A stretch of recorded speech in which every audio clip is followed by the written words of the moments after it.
Assalamualaikum warahmatullahi wabarakatuh. Baiklah, kali ini bertemu lagi sama Nadia. Oke, untuk praktikum kali ini, kita akan melakukan praktikum mengenai transistor sebagai penguat. Nah, sebelum kita melakukan praktikum, kita siapkan terlebih dahulu komponen-komponen yang akan kita gunakan. Nah, yang pertama itu kita menggunakan resistor.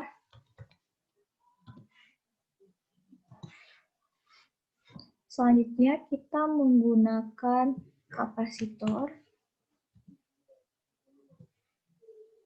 Lanjut lagi, kita menggunakan transistor.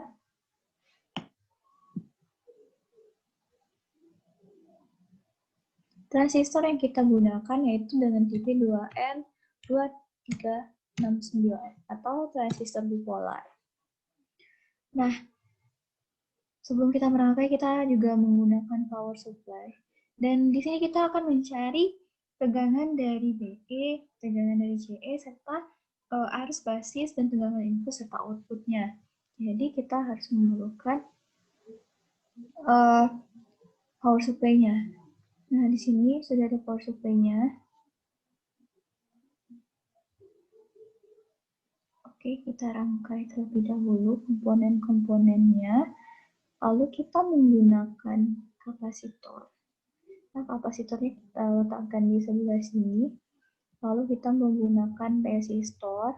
Nah, resistor yang kita gunakan untuk praktikum ini sebanyak 4 resistor. Kita rangkai di sebelah sini.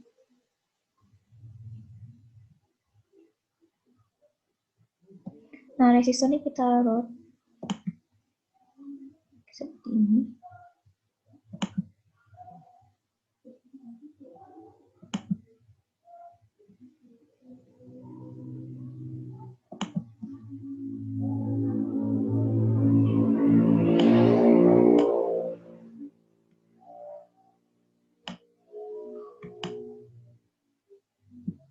Oke, setelah itu kita menggunakan kapasitor, kita tambah kapasitor 2 lagi.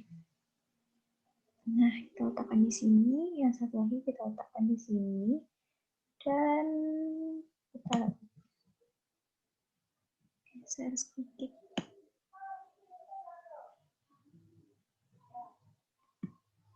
Oke, setelah itu kita menggunakan transistor tipe 2N2369 ini. Kita letakkan di sini. Oke. Setelah itu seperti ini kita rangkai terlebih dahulu komponennya. Kita geser ke bawah dengan menggunakan kabel ya. Kita rangkai dengan menggunakan kabel. Oke, kita rangkai lagi bagian sini.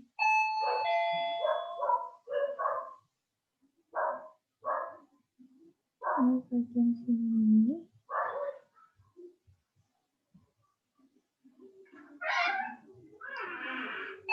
Rangkai lagi.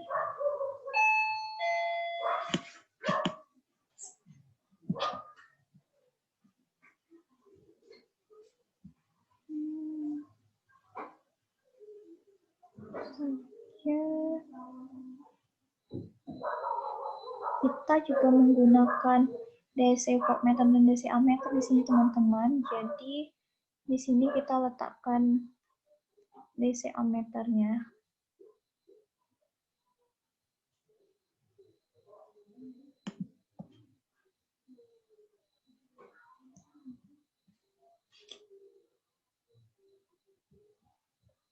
Ini DC ammeternya. Kita letakkan di sebelah sini. Lalu kita rangkai di sebelah sini.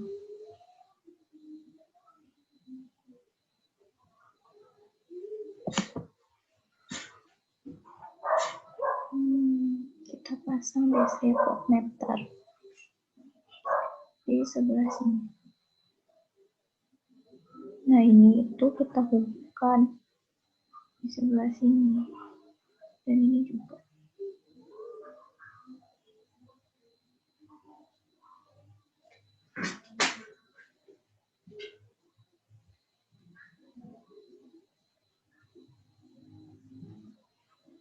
Lalu bagian di sini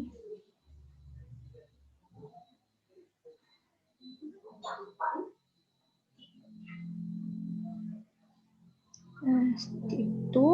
Lalu DC voltmeternya ini kita hubungkan di sebelah sini. Nah, selanjutnya bagian yang di negatifnya kita hubungkan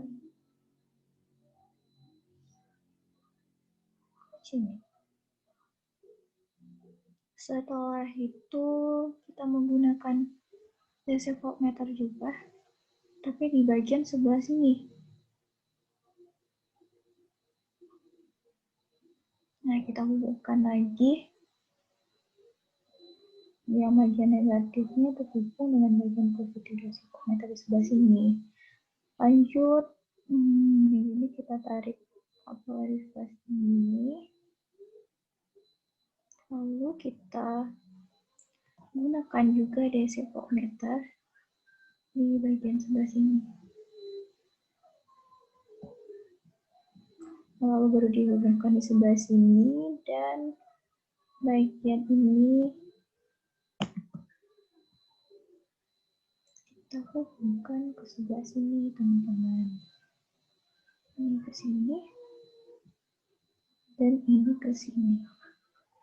Oke, selanjutnya R2-nya ini kita naikkan ke atas. Sama dengan R1-nya juga.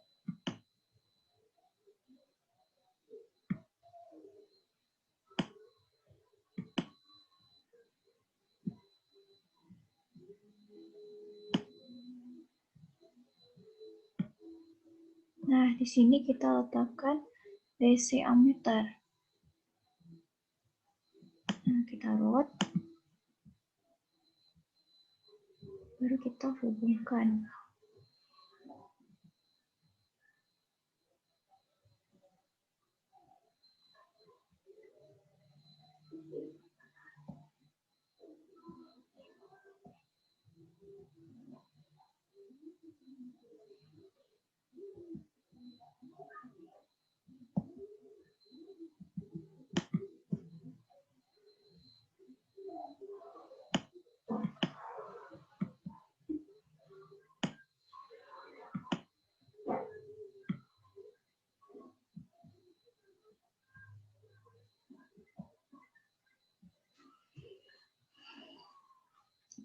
Oke, selanjutnya itu kita hilangkan kabel sebelah sini dan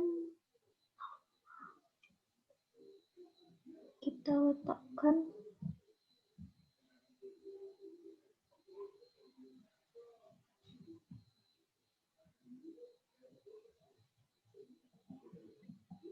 generator sebelah sini. Kita hubungkan. Oke, setelah itu kita juga memerlukan ground. Nah, groundnya kita letakkan di sebelah sini, teman-teman. Di bagian bawah sini. Kita letakkan ground. Oke, setelah semuanya terangkai, sepertinya sudah, kita lanjut untuk mengubah nilai dari tegangannya. Oke, untuk R2-nya, di sini kita menggunakan 1K. Selanjutnya untuk R4 juga kita gunakan 1K.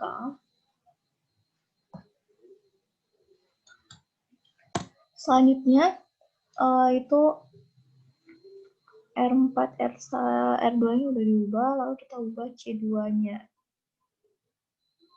Nah, C2-nya itu nilainya itu adalah 1 mikrofarad, teman-teman. Selanjutnya nilai dari C3 itu adalah 10. C1 sama dengan C3.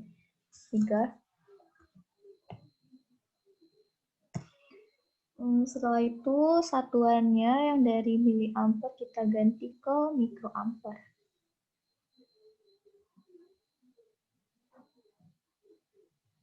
Di sini juga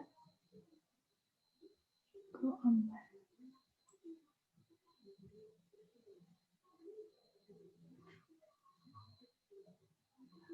Lalu kita ganti tegangan power supply-nya di sini. Itu tegangan inputnya itu 400. Lalu tegangan frekuensinya 1K. Bagian ini kita ganti menjadi 12 volt. Oke, setelah semuanya kita siapkan, maka kita dapat melakukan praktikum. Kita simulasikan. Nah, teman-teman, di sini kita bisa melihat bahwa arus basis yang kita dapatkan itu adalah sebesar 0,02 mikroampere, lalu arus ini sini 0,14 mikroampere, dan tegangan BE-nya itu sebesar 0,31 volt. Dan tegangan CE-nya itu kelihatannya 9,97 volt, dan serta tegangan output-nya itu bernilai 5,04 volt.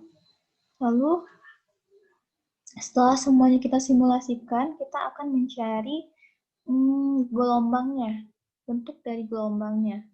Kita di sini menggunakan osiloskop. Kita letakkan osiloskop di sebelah ini, lalu hubungkan channel A ke tegangan input, output, dan channel B kita gunakan pada tegangan input.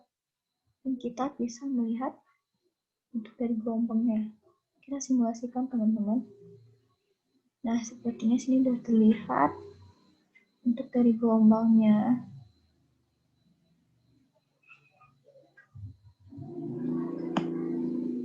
Lihat bentuk gelombangnya seperti ini, teman-teman. Ini kita off-kan dulu channel C dan channel D. Nah, bentuk gelombangnya seperti ini. Jadi, itu dia percobaan kita mengenai transistor sebagai penguat. Nah, jadi kesimpulan yang dapat kita ambil pada praktikum kali ini adalah berdasarkan percobaan yang telah dilakukan, maka dapat dihubungkan antar variabelnya berdasarkan literatur. Semakin besar tegangan yang diberikan, maka semakin besar pula arusnya. Jika dilakukan beberapa kali percobaan, maka bisa dilihat dengan jelas bagaimana grafik hubungan antara transistor sebagai penguat ini. Nah, pada transistor sebagai penguat tegangan, jika VCE bernilai 0, maka arus IB akan naik dengan cepat. Berbeda jika VCE-nya bernilai lebih besar dari 0, maka arus IB-nya akan mengalami kenaikan secara perlahan. Nah,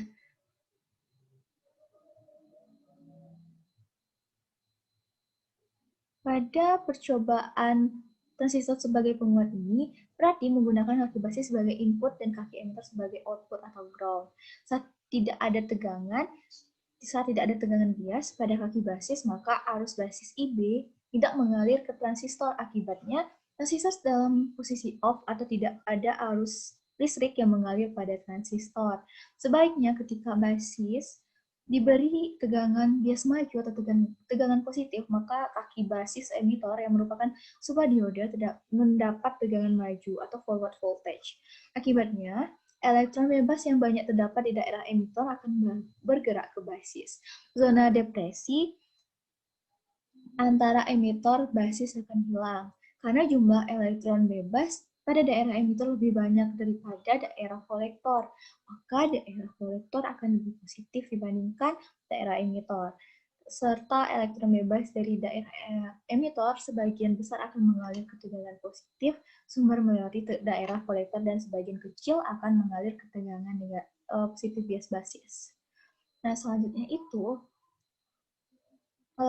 transistor dapat berfungsi sebagai penguat ketika arus berubah. Berdasarkan percobaan dilakukan, maka dapat dipelajari bahwa prinsip kerja transistor sebagai penguat tegangan Lalu pada saat arus kecil pada basis IB yang merupakan input dikuatkan beberapa kali setelah melakukan transistor.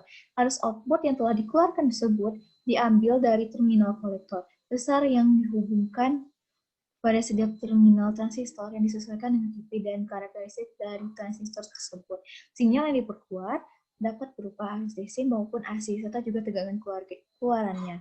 Perubahan besarnya tegangan keluaran volt, Vout, pada kolektor akan mengikuti perubahan tegangan masukan atau input dari basis dan sebaliknya. Nah, jadi teman-teman, fungsi kerja transistor sebagai penguat itu artinya transistor bekerja pada wilayah antara titik jenuh dan kondisi terbuka atau cut off, tetapi tidak pada kondisi keduanya. Nah, sedangkan pada prinsip transistor sebagai saklar yang sudah kita pelajari pada minggu lalu, yaitu transistor akan mengalami cut off apabila arus yang melewati basis sangat kecil sekali sehingga kolektor dan emitor akan seperti kawat yang terbuka. Dan transistor akan mengalami jenuh apabila arus yang melalui basis terlalu besar sehingga antara kolektor dan emitor bagaikan kawat yang terhubung atau VCE-nya, tegangan CE-nya adalah 0 volt atau bernilai 0 volt. 0 volt. Jadi teman-teman, itu dia kesimpulan yang dapat kita ambil dari praktikum mengenai transistor sebagai penguat. Semoga dapat membantu teman-teman dalam menyelesaikan perkuliahan mengenai mata kuliah elektronika dasar 1. Maka oleh sebab itu, semoga dapat bermanfaat dan ditutup dengan wassalamualaikum warahmatullahi wabarakatuh.